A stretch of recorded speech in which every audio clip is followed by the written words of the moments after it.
婚姻與約會，以弗所書5章21至到33節，究竟乜嘢係約會，乜嘢係婚姻呢？我哋經常都係被呢個世界所影響，以至於我哋諗到嘅就係一啲好浪漫嘅畫面，一男一女，一對情侶攬埋一齊，好 sweet 咁樣要 kiss，咁樣就係約會，咁樣就係婚姻啦。咁但係我哋要返去聖經嗰度去理解乜嘢係婚姻嘅目的同埋意義，咁我哋先知道點樣先至可以討神喜悅咁樣，正確咁樣去經營我哋嘅婚姻同埋開始我哋嘅約會關係㗎。以弗所書5章21至到33節嗰度講話，為這緣故，人要離開父母，與妻子聯合，二人成為一體，這是極大的奧秘，但我是指着基督和教會說的。咁即係話呢個二人成為一體就係結婚啦、婚姻啦。咁但係咧係極大嘅奧秘嚟嘅喎，係指住教會同埋基督講嘅喎，即係話教會同埋基督呢個聯合嘅關係，彼此相愛嘅關係，喺約嘅愛中嘅關係，先至係我哋男女之間、夫妻之間婚姻嘅原版。越係似基督點樣愛教會，教會點樣順服基督，丈夫同埋妻子就越能夠可以體現出神嘅完美嘅愛。咁究竟婚姻係咩呢？婚姻就係一個約，即係婚約。婚約係咩呢？就係男女雙方都彼此永久嘅專一嘅承諾，承諾完全永久專一，合法且具約束力地分享佢哋嘅生活。婚姻係唯一能夠讓你擁有呢種深厚合一嘅地方，即係最深入嘅合一就係即係喺人與人之間嘅關係，就係喺婚約裏邊嘅呢種合一嘅關係。呢種合一嘅關係要係似基督同埋教會之間嘅關係嘅，越係似嘅話，我哋就越能夠有深厚嘅合一。仲有嘅係專一嘅，即係排他性嘅，只能夠同結咗婚嘅對象一個夫婦、一個丈夫同埋一個妻子能夠擁有嘅。佢哋彼此之間係要有承諾，係要永久專一，有約束力咁樣去愛對方。即係話婚姻係一個承諾，呢個承諾英文就係 commitment。呢個承諾包括兩方面，一就係你應許以後要點樣愛對方。大家記唔記得你結婚嘅時候有個結婚嘅誓詞㗎嘛？呢個誓詞就係講緊嘅，你係以後要點樣去愛對方。呢個誓詞唔係講緊你當時嗰一刻幾咁愛對方，覺得對方幾咁吸引你，而係你應承以後喺神、喺人、喺眾人面前應承以後要點樣對對方。你以後無論係疾病又好、健康又好、富貴又好、貧窮又好，點都好，你承諾要以後都愛對方，你要仲要行動嚟到顯示出嚟嘅。咁呢個就係婚姻嘅誓詞，我哋彼此願意立呢個婚約嘅時候，咁你兩個就正式進入呢個婚姻嘅關係啦。但係咧，創世記嗰度2章18節嗰度話，耶和華說：那人獨居不好，我要為他做一個匹配嘅幫助他。呢個就係當神創造咗一切都是美好嘅時候，創造咗亞當都係好嘅，但係見佢獨居不好，於是乎就做一個女人出嚟幫助佢。呢個好幫手係一個 companion， 係一個適合佢嘅伴侶。第23節話，那人說：這是我骨中的骨，肉中的肉，可以稱他為女人，因為他是從男人身上取出來的。骨中的骨，肉中的肉，係好驚訝、好驚歎神呢個奇妙嘅創造。呢個奇妙嘅創造係從佢身上出嚟嘅，即係話好似佢咁樣，但係同佢又唔同，係能夠使佢完全嘅，係能夠相配嘅與佢，係能夠使佢滿足嘅呢一個好幫手。能夠使佢完全，能夠讓亞當真正認識自己。呢個亦都係婚姻裏邊一個好重要嘅功用，就係彼此之間，我哋夫妻嘅關係能夠透過對方更深入嚟到去認識自己，同埋能夠使自己完全。咁呢個就係婚姻夫妻之間嘅關係。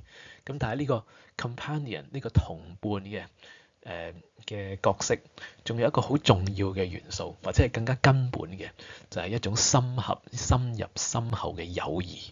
深入深厚嘅友誼同浪漫關係係唔同嘅。浪漫關係係咩呢？按照 C.S. Lewis 咁講咧，就係呢一種嘅愛咧 ，eros 係情侶男女之間有情慾嘅呢一種嘅愛，即係話對方係視你視對方為你滿足嘅對象，你要讓佢嚟到滿足你，讓佢嚟到吸引你，讓佢能夠使你快樂等等嚇。但如果係朋友嘅關係嘅時候咧，咁就唔同啦。朋友嘅關係咧，呢一種 philia 嘅愛就係大家面向同一個方向，大家有同一個目的地，大家咧要愛好嘅同一樣嘢，有同一個喜好，同一個愛好，同一種熱情，然之後咧大家係肩並肩咁樣，唔係你對住我，我對住你，而係肩並肩，大家走埋一齊，向住同一個方向，走向同一個方向。呢一個就係友誼嘅關係，而婚姻嘅基礎唔係在於浪漫嘅關係彼此吸引，婚姻嘅基礎更加係在於友誼，即係呢個 companion 呢一個嘅同伴嘅關係。大家面向同一個方向，大家肩並肩咁樣一同行走，走向耶穌基督嗰度，走向神為我哋所預備嘅寶座嗰度。讓我哋可以一同走呢條天路嘅時候咧，我哋大家彼此就係同行啦。然之後咧，我哋嘅友誼就可以越嚟越深厚啦。友誼係一種深厚嘅合一。當兩個人彼此講真話，彼此相愛，一起走向同一個方向或者目標前進嘅時候，呢種合一就會發展起上嚟㗎啦。所以婚姻嘅基礎關係並唔係一種浪漫嘅彼此吸引嘅關係，最基礎係一種好似朋友好深厚嘅友誼嘅呢一種嘅關係。大家向住同一個目標，大家有同樣嘅 passion， 同樣嘅熱情激情，大家一同走向呢個方向嘅時候，大家嘅合一就越嚟越近，越嚟越近，越嚟越合一啦。如果係用啲實熟細嘅例子，就好似大家有共同嘅愛好，大家都中意煮飯嘅，咁大家一齊喺度談論煮飯嘅時候，咁就非常之快樂。大家咧彼此之間嘅合一又更加深啦。咁但係我哋基督徒唔係嘅，最大嘅熱情，我哋要追求嘅對象就係去到耶穌基督嗰度，而一日我哋要面對面見主，我哋要完全嘅聖潔，我哋嘅生命冇晒罪，冇晒玷污，我哋要好完美咁呈現喺上帝面前，而我哋走向同一個方向，我哋有同一個愛好，我哋有同一個目標，於是乎我哋彼此之間一同行嘅時候，就越嚟越合一啦。呢個就係一個好深入、好深厚嘅友誼為基礎嘅。以弗所書第5章25至26節咁講話：你們作丈夫的要愛你們嘅妻子，正如基督愛教會，為教會捨己，要用水借着道把教會洗淨，成為聖潔。基督點樣愛教會，我哋夫妻之間就要點樣彼此相愛㗎啦。第27節，可以獻給自己作個榮耀嘅教會，毫無玷污、皺紋等類的病，乃是聖潔沒有瑕疵的。丈夫也當照樣愛妻子，如同愛自己嘅身子。愛妻子便是愛自己啦。丈夫要點樣去愛我哋嘅妻子啊？就係好似基督愛教會咁樣。基督愛教會，為教會捨己，個目的就係為咗要潔淨教會，讓教會沒有瑕疵，即係讓教會沒有罪嘅沾污，沒有皺紋，沒有疾病，即沒有罪所帶嚟嘅種種嘅問題同埋軟弱，讓教會可以係聖潔、沒有瑕疵、榮耀咁樣歸俾基督佢自己。而我哋作為丈夫嘅，亦都要對妻子有個咁樣嘅意象、咁樣嘅想像。妻子要成為榮耀嘅、美麗嘅，唔會俾罪任何沾污影響嘅嗰個樣子，完美嘅樣子，似耶穌基督完美品格嘅嗰個樣子。而妻子亦都應當照樣咁嚟到去尊敬、信服佢嘅丈夫，幫助佢丈夫能夠好好帶領呢個家，幫助丈夫能夠走喺呢條成聖嘅道路上邊，讓佢都係聖潔嘅，沒有瑕疵嘅，沒有疾病嘅，沒有皺紋等類嘅。作為一個榮耀嘅丈夫，似基督品格嘅丈夫，我哋要好似一個藝術家咁樣，心目中有一個你個藝術品係點樣嘅，然之後咧就作將嗰啲唔似嘅地方作咗出嚟，就剩翻嗰一個就係完美嘅樣式啦。咁乜嘢叫做完美嘅樣式咧？我哋知道基督係有完美嘅品格嘅，似基督嘅品格即係咩咧？其中一個經文嘅list 就係加拉太書第5章聖靈嘅果子。聖靈嘅果子有乜嘢？有仁愛、喜樂、和平、忍耐、恩慈、良善、信實、溫柔同埋節制。你老公或者你老婆叫溫柔嘅樣子係點樣？你心目中有一個想像，然之後將嗰啲唔似嘅地方作走佢。你太太同埋你丈夫有啲乜嘢良善嘅樣子、恩慈嘅樣子咧？係點樣樣嘅咧？喺佢嘅處境係點樣咧？你想像一下嗰件藝術品係點樣嘅，然後將唔似嘅地方作走佢，幫助佢可以咧成為嗰一個完美嘅樣式。你話我而家見到嗰隻係毛毛蟲啫喎，我睇我老公睇我老婆來點樣睇都係唔似耶穌喎，佢真係好乞人憎，佢真係咧好自私喎，好似隻毛毛蟲咁樣啫喎。但係有一日，只要佢係相信耶穌基督嘅，佢嘅目的地，佢將會成為嘅樣子，就係嗰隻美麗會飛嘅蝴蝶。只要佢係相信耶穌嘅話，佢係有盼望嘅。於是乎，你心中有一隻好美麗嘅蝴蝶嘅異象。雖然你而家見到嘅一隻毛毛蟲，但係你有信心，你可以幫助佢成為嗰隻蝴蝶嘅。婚姻又好似一個大熔爐一樣，係充滿火熱嘅。呢個火熱係會造成啲咩後果呢？就係讓嗰啲嘅唔係純金屬嘅渣滓浮喺面，然之後將啲渣滓可以咧攞走，剩翻嘅就係純正嘅金屬。我哋嘅婚姻就可以幫助我哋嘅人生，我哋品格上，我哋嘅生命上嘅渣滓浮喺面，讓我哋見得清清楚楚。跟住我哋彼此幫助，將呢啲嘅渣滓除去，然之後剩翻嘅就係精金一樣咁寶貴、美麗嘅生命。於是乎，我哋去到我哋嘅目的地嘅時候，就係見到主耶穌基督嘅面。我哋完全嘅聖潔，我哋好渴望聽到佢講一句：你係忠心良善嘅僕人啊！你曾經為你嘅妻子祈禱，你曾經為你嘅妻子幫助佢服侍佢、愛佢、為佢捨己，讓佢可以除去一切嘅罪。你曾經為你嘅丈夫嚟到去禱告，你為你嘅丈夫嚟到去流淚，你為你嘅丈夫願意幫助佢去睇得清佢自己嘅軟弱，然之後你溫柔地引導佢，正面咁樣去肯定佢，讓佢越嚟越成長。而家有一隻美麗嘅會飛嘅蝴蝶嘅樣子，你係忠心良善嘅僕人。我哋都希望聽到呢一句説話。仲有咁，如果我哋嘅婚姻嘅基礎其實係一個好好嘅友誼，好深入嘅友誼同埋朋友嘅關係為基礎嘅話，我唔係話冇浪漫嘅關係啊，但係呢一個係基礎嚟嘅。咁我哋要點樣先至可以去準備好約會呢？如果你未結婚嘅話，咁我哋見到途中呢，女性就可能係打扮佢自己啦，男性呢就可能呢就係做晒功課咁樣啦，知道點樣去討好呢個女生啦。呢啲係重要，但係唔係最根本嘅。最根本嘅就係我哋要認清約會之間嘅關係，即係男女呢一種要進入嘅情侶嘅關係，其實係以最好嘅、最深入嘅友誼為基礎嘅。友誼係咩呢？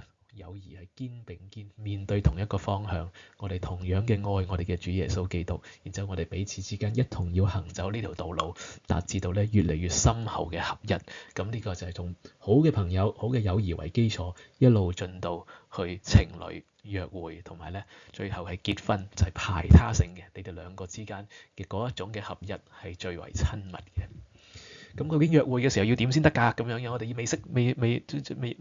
未揾到對象喎，咁我哋點算呢？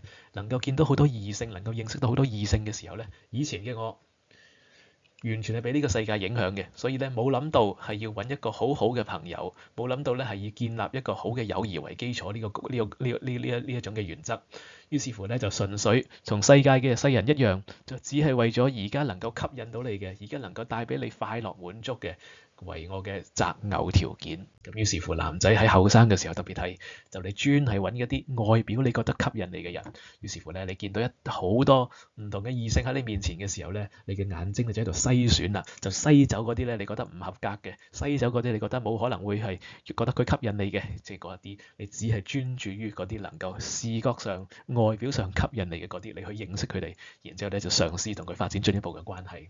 所以呢個認識嘅過程，呢個篩選嘅過程，純粹係從外表吸唔吸引，從呢個感覺上吸唔吸引你，能唔能夠俾你有即時嘅一啲嘅快感嚟到做呢個所謂嘅擇偶條件。呢個係完全錯嘅，完全冇考慮到婚姻其實建立喺深厚嘅友誼嘅基礎上邊。於是乎，我哋如果要明白呢個道理，如果我哋要建立一個深厚友誼嘅基礎嘅時候，我哋去認識異性嘅時候，其實就要去揾出邊一啲能夠可以成為你好朋友嘅異性為你嘅擇偶條件。咁我哋要問啲咩問題先至能夠揾得出邊一啲能夠好可能成為你好嘅朋友呢？咁就係你要問嘅就係大家有冇共同嘅願景、共同嘅熱情呢？大家係咪都係愛主耶穌基督嘅呢？係咪都係愛侍奉主嘅呢？等等啊！大家對方能唔能夠理解你呢？能唔能夠深入地去理解呢？如果佢唔能夠深入地去理解你嘅時候，佢唔可能成為你個好朋友嘅喎。跟住仲有，你能唔能夠向呢個人表露自己嘅軟弱、脆弱嘅一面呢？因為成為一個好朋友係需要顯露出你自己脆弱嘅一面，係坦誠咁同佢相處嘅。呢個人能唔能夠呢？如果能夠嘅話，佢好有可能就以後能夠成為你好好嘅結婚對象啦。如果都唔可以嘅話，即使佢而家呢一刻嘅外表幾咁吸引你，能夠俾到幾大嘅滿足感、快樂嘅話，呢個只不過係好短暫嘅啫，係唔能夠成為你長遠嘅婚姻嘅好嘅對象嘅。因為婚姻關係嘅基礎係好嘅同伴，即係話係一個好深厚嘅友誼為基礎嘅。咁我哋要點樣去培養一啲良好友誼嘅特徵，以致我哋咧更加好、更加容易去認識得到可以成為我哋終身伴侶嘅好朋友呢？就係我哋要學識點樣始終如一 consistent。我哋要對人好嘅時候，我哋要堅持持續對人好嘅，唔能夠一時好一時壞，忽冷忽熱咁樣嘅。我哋要誠實，我哋對自己要去誠實，對人都要去誠實，唔單止係唔講大話，而係願意分享誠實咁樣嚟到去分享關於自己嘅事情，包括唔好嘅事情，亦都誠實咁樣去指出對方好朋友嘅一啲需要改變嘅事情，唔係只係講一啲令佢開心嘅説話。仲有就係脆弱，我哋要願意分享自己一啲嘅軟弱啊，願意係俾人見到我弱嘅一面啊，因為我信任對方，對方係你好嘅朋友。仲有你願意去祝福其他人，就好似雅各去祝福佢嗰12個孩子咁樣，佢係好清楚了解佢每一個孩子嘅特性，然之後都清楚知道上帝要點樣佢哋身上工作，要點樣去改變佢，祝福佢。我哋都要去清楚我哋嘅朋友、好朋友佢哋嘅特性係點樣，佢哋嘅軟弱係乜嘢，佢哋嘅強嘅地方、弱嘅地方，亦都要清楚上帝要點樣佢身上作工，點樣去祝福佢、改變佢，嚟到使佢嘅生命變得不一樣。我哋要了解佢、祝福佢、為佢哋祈禱、鼓勵佢、肯定佢。仲有，我哋要點樣成為我哋嘅好孩子嘅好嘅榜樣呢？所謂好嘅榜樣，我講緊就係一個婚姻關係成為一個孩子嘅好嘅榜樣，俾佢見到婚姻係點樣樣嘅，基督點樣愛教會，教會點樣順服基督嚇，基督點樣去願意去為教會嘅潔淨嚟到犧牲嚟到付出，跟住佢見到就知道婚姻應當原有嘅樣子，應當係咁樣嘅。你們作丈夫的，要愛你們嘅妻子，正如基督愛教會，為教會捨己，用水借着道把教會潔淨，成為聖潔，可以獻給自己，作個榮耀嘅教會，毫無沾污、皺紋等類嘅病，乃係聖潔沒有瑕疵的。丈夫也當照樣愛妻子，如同愛自己嘅身子。愛妻子便是愛自己了。我哋對我哋嘅妻子或者你嘅丈夫都一樣，應當有咁樣嘅意象，見到佢美麗嘅樣子，充滿溫柔忍耐嘅樣子，似基督嘅樣子係點樣嘅。然之後咧，你就願意喺呢個過程當中做神手上嘅呢一個工具。我哋就係神使對方成聖嘅器皿、成聖嘅工具，俾上帝使用嚟到去讓佢可以達成嗰件嘅藝術品完美嘅樣子。雖然你見到嘅一條毛毛蟲，但係你有信心，只要佢相信耶穌嘅話，佢有一日將會成為美麗嘅蝴蝶嘅。我哋而家就幫助佢，讓佢可以慢慢破繭飛出嚟。我哋要記得，我哋嘅婚姻關係係神所用嘅熔爐嚟嘅。我哋要將自己嘅渣滓浮喺面。點樣浮喺面啊？我哋要願意承認自己身上嘅渣滓先得。我哋要願意承認自己嘅罪、自己嘅軟弱。我聽過一個牧者用4句嘅説話嚟到去同妻子道歉，我覺得係非常之有用。我自己都喺自己嘅婚姻生活裏邊咧，間唔中就會咁講㗎啦。只要你有任何錯嘅事情，或者妻子覺得你做得唔好、唔啱嘅事情嘅時候，你要講對不起。第2句我錯了。第3句我需要改變。第4句請你幫助我。第1句對唔住。第2句我錯了。第3句我需要改變。第4句請你幫助我。於是我哋就比較謙卑嘅態度，願意承認你身上嘅渣滓係啲乜嘢，亦都願意要求對方幫助你去改變。態度正確啦，咁究竟點樣幫助你去改變呢？錯就認咗啦。我哋要潔淨，因為基督係用水將教會潔淨嘅。咁潔淨亦都隱含住、包含住，就即係話意味住你有啲唔潔淨嘅地方啦。我哋係有罪啦。我哋要記得，我哋要非常之去溫柔，非常之去願意有同理心咁樣，因為對方係好敏感嘅。我哋要去指出對方嘅罪嘅時候，讓對方去承認自己嘅軟弱嘅時候，對方係好敏感、好容易痛、好容易彈起嘅。我哋要特別格外嘅溫柔，特別要願意去理解佢身上所發生嘅事情，盡量去感同身受佢嘅痛楚。另外一方面就係要保養顧惜。保養顧惜咧，就即係去正面地去愛佢，正面地去讓佢咧可以有聖潔好嘅生命，點樣正面呢？就係俾佢一啲嘅肯定，即係好似俾個 like 佢咁樣，肯定佢做得好嘅地方。只要你見到有少少基督嘅樣式喺佢身上出現嘅話，你就要去肯定佢㗎啦。然之後讓佢得到鼓勵，佢得到鼓勵嘅時候，佢就會更加願意去顯出基督呢一啲好嘅品格、好嘅樣式，更加願意去做得好，讓佢咧係唔願意做唔好嘅，更願意咧去行善。我哋要點樣肯定佢呢？我哋要肯定佢喺基督裏邊嘅品格。丈夫呢啲係呢一個 ChatGPT 整出嚟嘅例子，我覺得係可以去參考嘅。你可以跟我讀一次。我睇到你今日咧幾咁有耐心咁去處理孩子們嘅壓力嘅情況，咁樣咧真係基督嘅溫柔嘅樣式喺你身上彰顯出嚟啊！你琴日對鄰居嘅善意真係讓我咧諗到耶穌點樣愛人啊！我真係好感恩能夠娶到你一位咁樣反映神心腸嘅妻子啊！你可以肯定佢服侍嘅同埋犧牲，話多謝你，你今日咧為我哋嘅小組聚會做咗一切嘅準備，你咁喜樂咁服侍大家，顯明你係為主所做㗎。我知道咁樣並唔係容易嘅，但你對家庭嘅忠心嘅愛同埋照顧，顯出聖靈喺你身上動工啊！呢個就丈夫點樣可以肯定妻子，仲有啦，到妻子肯定丈夫啦，你可以咁樣肯定佢嘅帶領嘅。一齊，你要同我一齊講話，多謝你帶領我哋嘅家庭讀經同埋禱告，咁讓我好安心，亦都提醒我基督係我哋家中嘅中心。你上一個禮拜喺教會服侍嘅樣，我睇得出你係好願意同埋謙卑嘅，同埋出於聖靈嘅工作嚟㗎。